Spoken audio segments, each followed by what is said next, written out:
Hello viewers, চলুন দেখা যাক একটি চমৎকার বিষয়। সাধারণত হ্যান্ড রাইটিং বা চিঠি এগুলো আগে খুবই একটি জনপ্রিয় বিষয় ছিল। তো আমরা দেখাবো কিভাবে একটি টেক্সটকে হ্যান্ড রাইটিংয়ে রূপান্তর করতে পারি। দেখতে পাচ্ছেন যে একটি চিঠির মতো, বাট এরকম এটি সাধারণত একটি টেক্সট বা একটি নিউজ পেপার থেকে একটি কলাম নিয়ে আমি এরকম হ্যান্ড রাইটিং করে ফেলেছি। তো এটি কিভাবে আমরা করতে পারি চলুন দেখা যাক। এর জন্য আমরা যেটি করব, আমরা লিখব হলো text to hand writing. Text to hand writing, এখানে দেখতে পাচ্ছেন তৃতীয়টি srbh.dev, এখানে ক্লিক করবেন। এখানে ক্লিক করার পরে আমাদের কাছে এরকম একটি ইন্টারফেস আসবে। দেন দেখতে পাচ্ছেন যে মনে হচ্ছে একটি চিঠি, হ্যান্ড রাইটিংয়ের একটি চিঠি। তো এটি আমরা কিভাবে করতে পারি, যে কোনো একটি সাপোজ আমরা চলে যাব ডেইলি স্টারে। ডেইলি স্টার থেকে আমরা একটি কলাম নিয়ে নিব।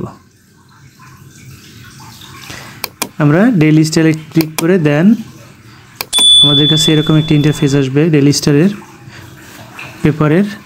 দেন এখানে আমরা থাইল্যান্ড নিয়ে একটি যে করছে, Thailand sees growing influence of patient from Bangladesh. এখন এটাকে আমরা কপি করব। এখানে যে কলামটি আছে, কলামটি আমরা কপি করব। কপি করে দেন আমরা যেটি করব সেটি হলো আমাদের সেই ওয়েবসাইটে চলে যাব। দেন এটি ফুল সিলেক্ট করে এটি আমরা তুলে দেব। তুলে দেওয়ার পরে দেন এখানে কন্ট্রোল V দেওয়ার সাথে সাথে আপনার সেই লেখাটি দেখতে পাচ্ছেন, বাংলাদেশ পেশেন্ট সার্চিং ফর, দেখতে পাচ্ছেন যে এখানে দেওয়ার সাথে সাথে এখানে হ্যান্ড রাইটিংয়ের মতো হয়ে গিয়েছে। তো এটি আমরা দেখতে পাচ্ছেন, আমরা যদি এরকম আরও কিছু এখান থেকে নেই, কপি করে নেই, দেন আমরা যদি আবার ওখানে যাই, ওখানে জাস্ট কন্ট্রোল V প্রেস করি, দেখতে পাচ্ছেন যে মনে হচ্ছে যে একটি হ্যান্ড রাইটিং। তো এটি আমরা কিভাবে করতে পারি, এটি আমরা এখানে যে লেখাগুলো আছে এখান থেকে আমরা ফন্ট চেঞ্জ করতে পারি। এখানে দেখতে পাচ্ছেন এখানে বিভিন্ন ধরনের ফন্ট আছে, আপনি এখান থেকে ফন্ট চেঞ্জ করতে পারবেন। দেন এখানে আপনার ফন্ট সাইজ, এখানে দেখতে পাচ্ছেন আরেকটি ফন্ট। দেন এখানে আমরা ফন্ট নিচে দেখতে পাচ্ছেন যে ফন্ট সাইজ, এখানে যদি আমরা একটু বড় করে দিতে পারি, এখানে আমরা পেপারটা সাইজ করতে পারি। দেন এখানে ইফেক্ট দিতে পারি, শ্যাডো। দেন নর্মাল এখানে হাই দিয়ে দেব।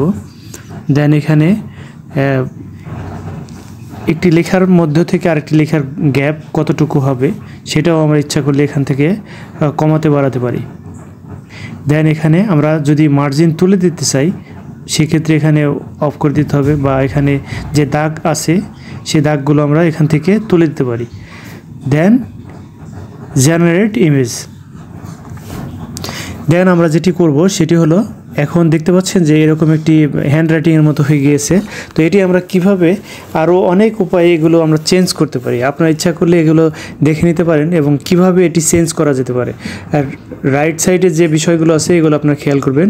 দেন আপনাদের কাছে এখানে আউটপুটের জন্য বা ডাউনলোডের জন্য বিভিন্ন আসবে, শ্যাডো আসবে, বা একটু শ্যাডো সারা আসবে, একটু ক্লিয়ার আসবে। এগুলো আমরা just download AI image as PDF, এটা করলে আপনার যতগুলো পেজ এখানে শো করছে সবগুলোই হবে, ডাউনলোড হয়ে যাবে। বাট সিঙ্গেলে যদি ক্লিক করতে চান সেক্ষেত্রে ডানের যে আছে সেখানে ক্লিক করলে শুধু সিঙ্গেল পেজ হবে। এর জন্য আমরা যেটি করব, আমরা চলে যাব ডাউনলোডে। ডাউনলোডে গিয়ে আমরা দেখব যে আসলে সেই হ্যান্ড রাইটিংয়ের মতো হয়েছে যে পেজটি, সেটি দেখতে কেমন। দেখতে পাচ্ছেন যে হ্যান্ড রাইটিংয়ের সেই পেজটি চলে এসেছে। বা এখানে যদি আমরা PDFটি অন করি বা ওপেন করি সেই ক্ষেত্রে দেখতে পাবেন যে 4টি শো করেছিল সবগুলোই এখানে চলে এসেছে। এখানে দেখতে পাচ্ছেন যে PDF আকারে সবগুলোই আপনি দেখলে এখানে কখনোই ফাইন্ড আউট করতে পারবেন না যে এটি আসলে হ্যান্ড রাইটিং আর টেক্সট। তো এটি আমরা কিভাবে আপনাদের দেখিয়ে দিলাম যে আমরা কিভাবে খুব সহজেই এরকম হ্যান্ড রাইটিং করতে পারি। আশা করি এই বিষয়টি আপনাদের কাজে লাগবে। ধন্যবাদ সবাইকে।